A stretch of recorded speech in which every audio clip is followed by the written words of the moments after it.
जन्मेजय ने पूछा कि महाराज वेद व्यास जी आप ये बताइए,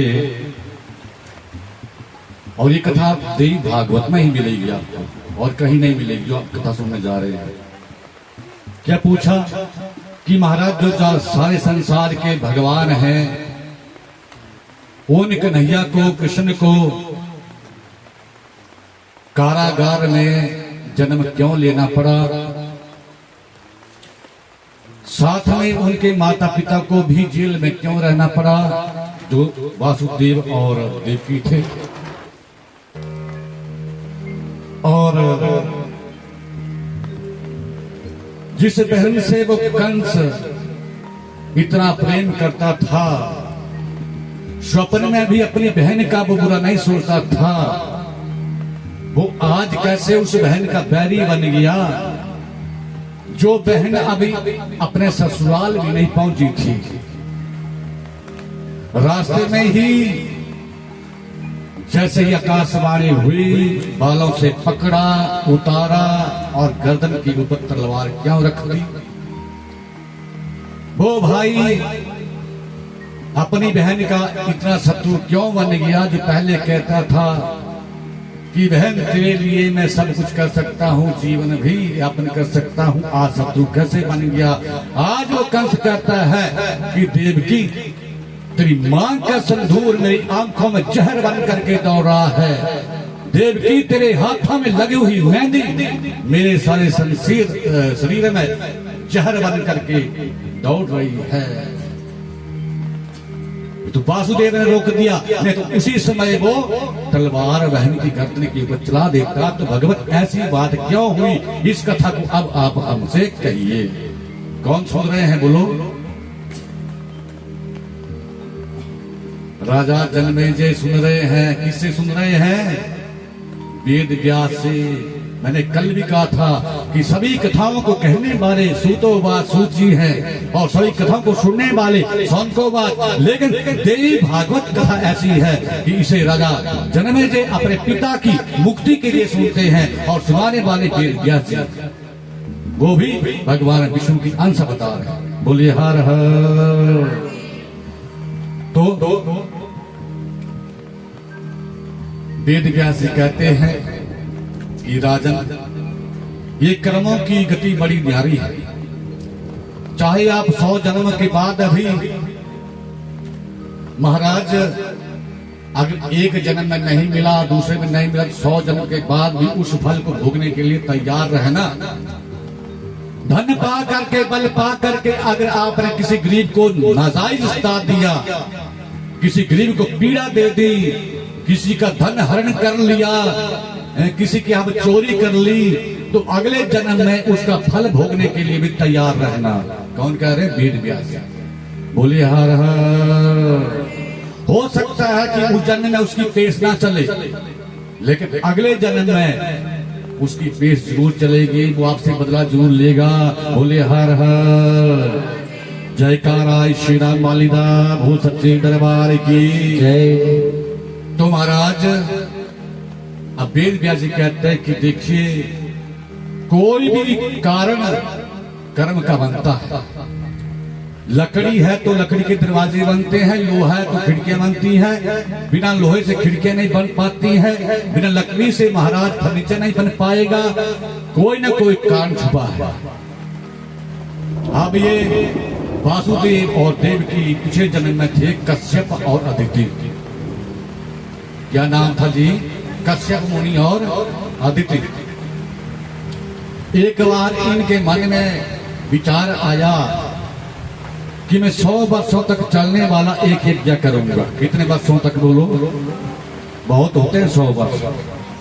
लेकिन कश्यप मुनि के मन में विचार आया कि उस यज्ञ को मैं तब करूंगा जब मुझे ऐसी कोई गाय धरती के ऊपर मिल जाए जिसने एक बार बच्चे को जन्म दिया हो और उसके बाद 100 वर्षों तक वो दूध देने वाली हो। कितने वर्षों तक बोलो? एक बार बछड़े को जन्म देने के बाद 100 वर्षों तक जो दूध देने वाली गाय है। अब कश्यप मुनि उस गाय के चक्कर में, उस गाय की खोज में इधर से उधर घूमते रहे, हजारों वर्षों तक धरती के ऊपर घूमते रहे, लेकिन ऐसी गाय ढूंढने से भी उन्हें, ध्यान रखो कथा के ऊपर, ये देवी भागवत है हमारा, समझ में नहीं आएगा। बोलिए हर हर, जयकारा श्री राम वालीदा। हजारों वर्षों तक भी ढूंढने से वो गाय किसको, कश्यप मुनि को बोलो नहीं मिली। अब एक दिन नारद मुनि के साथ भेंट हुई, मुलाकात हुई, चेहरा उदास था। तो नारद मुनि ने पूछा कि प्रभु भगवान, आज आपका चेहरा उदास है, किस सोच में पड़े हो? तो कश्यप मुनि ने कहा कि देखिए, मेरे मन में विचार आया है कि मैं 100 वर्षों तक एक यज्ञ करूंगा, लेकिन उस यज्ञ को मैं ऐसी गाय के दूध के साथ करूंगा जिस गाय ने एक बार बछड़ा दे दिया, बछिया दे दी, उसके बाद 100 वर्षों तक वो दूध देने वाली हो। ऐसी गाय मुझे धरती के ऊपर कहीं भी नहीं मिल रही है। तो नारद मुनि ने कहा कि इसमें कोई चिंता करने वाली बात नहीं है, मुझे ऐसी गाय का पता है। क्या पता है? तो कहा कि ऐसी गाय वरुण के पास है। किसके पास है? वरुण। वरुण है जल के देवता। बोले हर हर, वहां पर आपको ऐसी गाय मिलेगी। अब महाराज नारद मुनि और कश्यप चले गए वरुण जी के पास। वरुण ने उनका खूब स्वागत किया, अभिनंदन किया। तो अब कश्यप मुनि ने वरुण से अपनी सारी समस्या कह दी कि ऐसे ऐसे मैं एक यज्ञ करना चाहता हूँ, आप ध्यान में रखो, ये कर रहे हैं अपना काम। बोले हर हर, आनंद नहीं आता है, फिर आपका ध्यान चला जाता है। तो वरुण ने महाराज मना कर दिया कि मैं गाय आपको बेच नहीं सकता। और ठीक यही पहले महाराज हमारे बुजुर्गों के समय में होता था, गाय को कोई भी बेचता नहीं था। बोले हर हर, गाय को केवल दूध के लिए नहीं पाला जाता था, गाय को सज्जनों गोबर और गूंत्र के लिए पाला जाता था। और उस गाय के गोबर और गूंत्र को हम खेतों में देते थे, अच्छी पैदावार होती थी। आज के समय में महाराज इस धरती के ऊपर इतना केमिकल फेंका जा रहा है, इतनी दवाइयां फेंकी जा रही हैं, गाय के गोबर का कोई नुकसान ही नहीं है। तो महाराज आने वाले समय में अगर यही हाल रहा तो धरती के ऊपर हमारा चलना भी मुश्किल हो जाएगा। इतनी भयंकर बीमारियां निकलेंगी महाराज।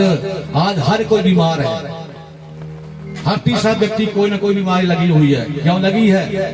क्योंकि हमने घरों से गाय को निकाल दिया और खेतों में महाराज केमिकल डाल डाल करके बीमारियां घर में बुला रहे हैं। बोले हर हर। तो गाय का गोबर खेतों में डाला जाता था, गूंत्र डाला जाता था। वरुण ने कहा महाराज सेवा के लिए दे सकता हूँ, लेकिन अगर आप मोल में लेना चाहे तो इस गाय को मैं आपको नहीं दे सकता हूँ। समझौता हो गया, लिखा पढ़ी हुई नहीं, पहले की बातें हैं, कोई कागज बना नहीं, कोई एग्रीमेंट हुआ नहीं, बस वायदा किया कि 100 वर्षों के बाद मैं इस गाय को वापस आपको कर दूंगा। किसने कहा? ये कश्यप मुनि ने। बोलिए हर हर। अब महाराज गाय को लेकर के आगे यज्ञ शुरू हो गया। 100 वर्षों तक अब कश्यप मुनि ने यज्ञ वो किया। उस गाय में एक और खास बात थी कि 100 ग्राम दूध जो भी इसका पी लेता था, हमारा 7 दिन तक भूख ही नहीं लगती थी। कितना अन्न बच गया, टनों के हिसाब से महाराज अन्न बच गया। उस गाय के उस चमत्कार को देख करके कश्यप मुनि की पत्नी के मन में लालच आ गया और वो कहने लगी, पति देव इस गाय को वापस नहीं करना है। कश्यप मुनि ने कहा कि ऐसा थोड़ी हो सकता है, हमने उधार ली है चीज और उधार ली हुई चीज को वापस करना ही पड़ेगा कि नहीं। किसी न किसी तरह आप जा करके इसको वरुण को मना लो, हम इस गाय को नहीं देंगे, ये गाय बहुत खूबसूरत है, इसमें बहुत गुण है। जब पत्नी ने बार बार कहा, देखिए माता बहनों, आप में ही ऐसी शक्ति होती है कि आप पति को गलत रास्ते की ओर भी ले सकती हैं और पति का आप सुधार भी कर सकती हैं। 2 गुण आप माताओं बहनों में समाये हुए हैं। विचार आपने करना है। बोलिए हर हर। अच्छे भले कश्यप को मुनि को बुद्धि को भ्रमित कर दिया।